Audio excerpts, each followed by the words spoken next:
আসসালামু আলাইকুম গাইজ, কেমন আছো সবাই? আশা করি ভালো আছো।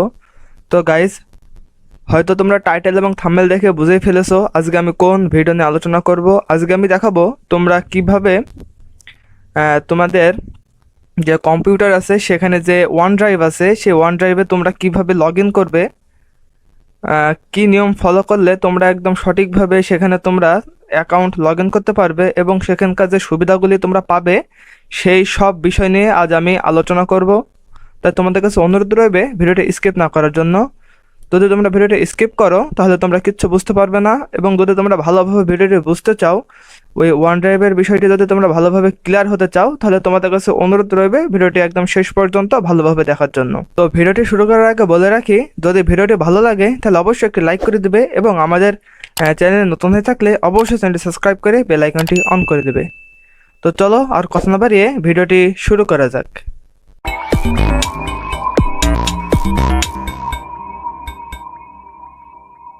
তো প্রথমেই তোমরা আমার স্ক্রিনটি দেখতে পাচ্ছ। তো এইখান থেকে তোমরা কিভাবে ওয়ান ড্রাইভে লগ ইন করবে সেটি আমি তোমাদের দেখাবো। তো তোমরা এখানে একটা অপশন দেখতে পাবে আমার এখানে একদম নিচের দিকে। এখানে আমি যদি মাউসের পয়েন্টার রাখি তাহলে কিছু লেখা উঠবে, সেগুলো তোমরা দেখতে পাবে ওয়ান ড্রাইভ পার্সোনাল। তো আমি যদি এখানে ক্লিক করি তাহলে দেখতে পাচ্ছ আমার যে ওয়ান ড্রাইভটি আছে সেটা কিন্তু ওপেন হয়ে গেছে, এবং আমি যদি ওপেন ফোল্ডার এখানে ক্লিক করি তাহলে তোমরা এখানে দেখতে পাচ্ছ আমার যে ওয়ান ড্রাইভ সেটা কিন্তু লগ ইন করা আছে আমার পিসিতে। তো এটা তোমরা তোমাদের এই দিস পিসি বলে যে অপশনটি আছে এখান থেকেও তোমরা তোমাদের যে ওয়ান ড্রাইভ আছে সেখানে তোমরা যেতে পারবে। তো এইখানে তোমরা একটা অপশন দেখতে পাবে এইখানে। তো এখানে যদি আমি ক্লিক করি তাহলে দেখতে পাবে আমার ওয়ান ড্রাইভ পার্সোনালে কিছু ফাইল এখানে অ্যাড করা আছে। তো তোমরা এগুলো দেখতে পাবে। তো এখন কথা হচ্ছে তোমরা কিভাবে তোমাদের অন ড্রাইভে কোনো অ্যাকাউন্ট লগ ইন করবে বা কোন অ্যাকাউন্ট তোমরা লগ ইন করবে। তো তোমাদের এখানে কোনো অ্যাকাউন্ট লগ ইন করার আগে তোমাদের সবার আগে একটি মাইক্রোসফট অ্যাকাউন্ট থাকা লাগবে। তো যদি তোমরা মাইক্রোসফট অ্যাকাউন্ট ক্রিয়েট করতে না পারো তাহলে আমি পরবর্তী ভিডিওতে সেটা নিয়ে আলোচনা করব। তো যখন তোমরা একটি মাইক্রোসফট অ্যাকাউন্ট ক্রিয়েট করবে, ক্রিয়েট করার পরে তোমরা চলে আসবে এখানে। আসার পরে তোমরা জাস্ট চলে যাবে সেটিংয়ে। সেটিংয়ে আসার পরে তোমরা এখানে একটা অপশন দেখতে পাবে, সেটি হচ্ছে অ্যাকাউন্ট। এই অ্যাকাউন্ট অপশনে তোমরা চলে আসবে। আসার পরে দেখতে পাচ্ছ আমার কিন্তু এখানে সাজ্জাদ খান 922@outlook.com আমার কিন্তু এখানে আমার যে মাইক্রোসফট অ্যাকাউন্টে আছে সেটা কিন্তু এখানে অ্যাড করা আছে, এবং এখানে কিন্তু নিচে লেখা আছে ম্যানেজ ইওর মাইক্রোসফট অ্যাকাউন্ট। তো এই ম্যানেজ অ্যাকাউন্টে যে কিন্তু আমার যে মাইক্রোসফট অ্যাকাউন্টে আছে এটা কিন্তু আমি কাস্টমাইজ করতে পারবো। তো সবার আগে তোমাদের এখানে আসতে হবে। আসার পরে একটি মাইক্রোসফট অ্যাকাউন্ট তোমরা এখানে অ্যাড করে নেবে বা লগ ইন করে নেবে। লগ ইন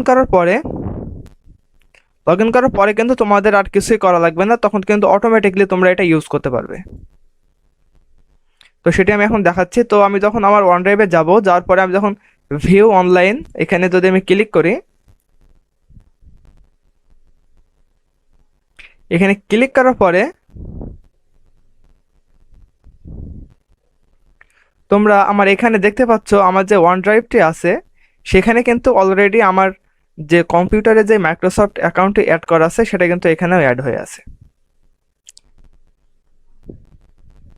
তো যদি তোমরা ইচ্ছা করো এখানে তোমরা তোমাদের কম্পিউটারে যে অ্যাকাউন্টটি আছে সেটি বাদে অন্য একটি মাইক্রোসফট অ্যাকাউন্ট তোমরা এখানে অ্যাড করবে, সেহেতু তোমরা sign in with a different account নিচে একটি অপশন আছে, তো সেখান থেকে তোমরা কিন্তু সেটি অ্যাড করতে পারবে। তো এবার বলি এখানকার যে সুবিধাগুলো তোমরা পাবে সেই সুবিধা নিয়ে আমি এখন আলোচনা করব। সেটি হচ্ছে তোমরা এখানে যখন কোনো ফাইল অ্যাড করে রাখবে, এখানে আমার কিছু ছবি অ্যাড করা আছে। তো এই ছবিগুলো যদি এখানে অ্যাড করা থাকে তাহলে তোমরা যে কোনো সময় তোমরা এগুলি পেয়ে যাবে। যখন তোমরা অন্য কোনো কম্পিউটার তোমাদের এই অ্যাকাউন্টে লগ ইন করবে তখন কিন্তু অটোমেটিকলি তোমরা ছবিগুলো পেয়ে যাবে, কিন্তু তোমাদের এখানে যে অ্যাকাউন্টে লগ ইন করা আছে সেখানে কিন্তু লগ ইন করে নিতে হবে। কোনো কারণবশত যদি তোমাদের কম্পিউটারে সব কিছু রিসেট হয়ে যায়, হার্ড ডিস্কের সমস্যার জন্য যদি সব কিছু ডিলিট হয়ে যায়, সেক্ষেত্রে কিন্তু তোমাদের কিছু গুরুত্বপূর্ণ ফাইল যদি ওয়ান ড্রাইভে থাকে সেখান থেকে তোমরা ওয়ান ড্রাইভটি লগ ইন করে সেই ফাইলগুলো কিন্তু ইউজ করতে পারবে, সেগুলো কিন্তু ডিলিট হবে না, সেগুলো কিন্তু অনলাইনেই থেকে যাবে। তো এটি হচ্ছে মাইক্রোসফট ওয়ান ড্রাইভের সবচেয়ে বড় উপকার। তো তোমাদের একটা জিনিস মাথায় রাখতে হবে, যেহেতু এটি ওয়ান ড্রাইভ মাইক্রোসফটের, সেহেতু এখানে কিন্তু কোনো গুগল অ্যাকাউন্ট অ্যাড করা যাবে না। এখানে কিন্তু জাস্ট মাইক্রোসফট অ্যাকাউন্টই অ্যাড করতে হবে। তো যদি তোমরা মাইক্রোসফট অ্যাকাউন্ট ক্রিয়েট করতে না পারো, তাহলে আমি পরবর্তী ভিডিওতে সেই আলোচনা করব, সেই ভিডিওটি তোমরা দেখে নিতে পারো।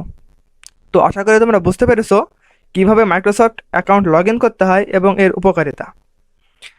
তো যদি ভিডিওটি ভালো লাগে তাহলে অবশ্যই একটি লাইক করে দেবে, এবং আমাদের চ্যানেলে নতুন হয়ে থাকলে অবশ্যই চ্যানেলটি সাবস্ক্রাইব করে বেল আইকনটি অন করে দেবে। তো আবার দেখা হবে অন্য কোনো ভিডিও নিয়ে। সে পর্যন্ত সবাই ভালো থেকো, সুস্থ থেকো। আল্লাহ হাফেজ।